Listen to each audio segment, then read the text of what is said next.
V soboto 4. aprila je v skupnosti za ostarele patre jezuitske rezidence svetega Petra Canizija v Rimu v Gospodu zaspal pater Antonio Stefanici. Star je bil 102 leti, od tega jih je kar 87 preživel v družbi Jezusovi.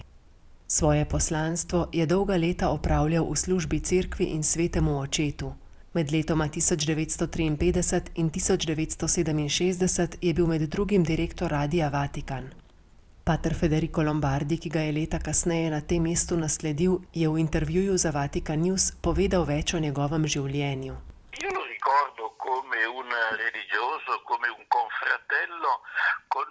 Spominjam se ga kot redovnika, kot sobrata s popolnoma premočrtno življenjsko držo in vedenjem. Bil je preprost, inteligenten, pripravljen, zelo delaven, zvest svojim obveznostim redovnega življenja ter pozoren v odnosu do drugih. Sobratje v skupnostih, kjer je živel, so ga imeli vedno radi. Imel je veder nasmeh, bil je oseba, s katero je bilo prijetno živeti. Do sebe je bil strog, vendar miren in veder. Spominjam se, da so ga vsi tehniki na Radiu Vatikan, ki so dolgo časa delali pod njegovim vodstvom, vedno čutili kot direktorja, ki jim je bil blizu, ki je bil prisoten, sposoben, pa tudi zahteven do njih. Želel je, da so dobro opravljali svoje delo, da so bili točni, vendar pa je bilo to tudi v skladu z njegovim doslednim življenjem. Prav včeraj sem govoril z enim izmed starih prijateljev sodelavcev, ki je bil tehnik na Radiu Vatikan in mi je dejal: "Zame je bil vedno učitelj in vedno sem ga imel zelo rad." Zelo hvaležen je bil za to, kar ga je pater Stefanici naučil. Bil je resnično oseba, ki je kot redovnik, pa tudi na profesionalnem področju, ki mu je bilo zaupano, pričala o popolni predanosti, ki je bila tudi v znamenju vedrine in veselja.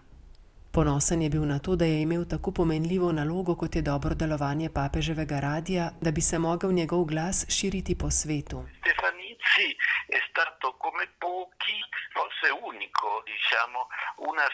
Stefanici je bil verjetno edinstvena osebnost glede tega, kako pozoren je bil na tehniko komunikacij in telekomunikacij v službi cerkve.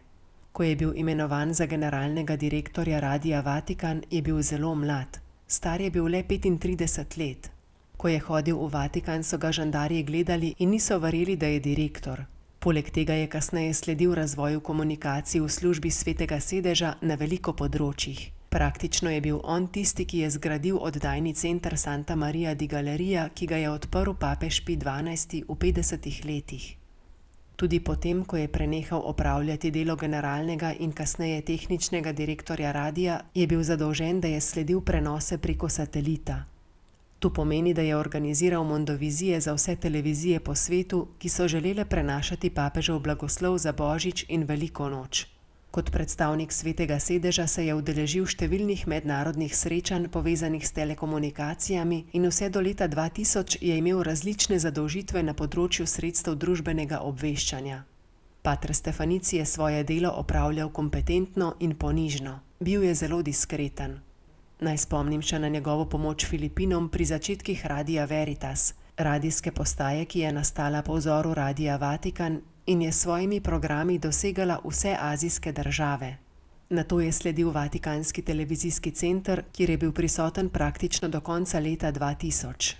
Svoje poslanstvo v službi Svetega sedeža na področju komunikacije je sklenil leta 2001, ob koncu velikega jubileja. Padre Stefanici aveva un fratello, pure lui gesuita, missionario nello Sri Lanka, cui era molto... Znano je, da je imel pater Stefanici brata Angela, ki je bil prav tako jezuit, misionar na Šrilanki.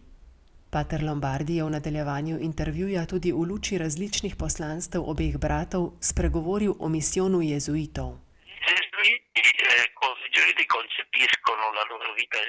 Jezuiti pojmujejo svoje redovno življenje kot to, da so poslani v misijon, prejmejo naloge v službi cerkvi. Že v Ignacijevi viziji je bilo področje misijona zelo široko. Misijoni so zelo različni. Lahko gre za oznanjevanje Božje besede in evangelija kot misionarji v daljnih državah, kot je bilo v primeru brata Angela, ki sem ga tudi sam obiskal na Šrilanki. Če je bil torej Angelo misionar tako, da je osebno hodil v oddaljene dežele in približeval Gospoda ljudem, ki ga niso poznali, je Antonio to storil preko tehničnih sposobnosti. tako da je dal preko sredstev družbenega obveščanja na razpolago svoje sposobnosti za širjenje Božje besede, preko elektromagnetnih valov, satelitov in tako dalje. Center Santa Maria di Galleria je preko kratkih valov prinašal Božjo besedo v vse dežele sveta, tudi tja, kamor je šel njegov brat. Antonio je prinašal Božjo besedo preko tehničnih sredstev. Gre za dva različna načina življenja služenja cerkvi in Gospodu, z veliko predanostjo. Gli ultimi anni hanno visto padre Stefanici ormai libero Ob da koncu grossi pogovora pa je pater Lombardi povedal, kako je pater Stefanici živel zadnje obdobje svojega življenja. Lui era una persona estremamente operosa, non stava mai con le mani in mano quando aveva... Nikoli ni stal križem rok. V skupnosti Civiltà Cattolica, kjer je živel več desetletij, vse do leta 2015, je opravljal različne naloge pri upravljanju oziroma vzdrževanju hiše. Skrbel je za zdravje sobratov, za stvari, ki so jih potrebovali, od zdravil do zdravniških pregledov, in to v času, ko je imel že med 80 in 90 let. Hkrati je bilo njegovo redovno življenje izredno zgledno. Molil je, obhajal svetomašo ter dnevno premišljeval Božjo besedo, prav tako pa je bil velikodušen do ljudi, ki jih je srečeval. Tudi na zadnja leta, ki jih je preživel v skupnosti za ostarele patre, je zapustil zelo lep spomin. Udeleževal se je vseh trenutkov življenja skupnosti ter je kazal svojo vedrino tudi v pripravi na srečanje z Gospodom, saj je ob svoji starosti razumel, da se približuje ta trenutek. Njegov 100. rojstni dan je bil čudovit praznik.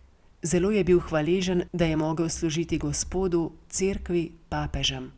S seboj je vedno nosil z velikim veseljem in tudi z veliko hvaležnostjo ter ponosom fotografije papežev, ki jih je srečal, ko so obiskali center Santa Maria di Galleria. Z veseljem in vedrino je živel poslanstvo, ki mu je bilo zaupano. Rekel bi, da se nam vsem resnično zdi, da je bilo njegovo življenje dopolnjeno, živeto v zvestobi in doslednosti v služenju Gospodu.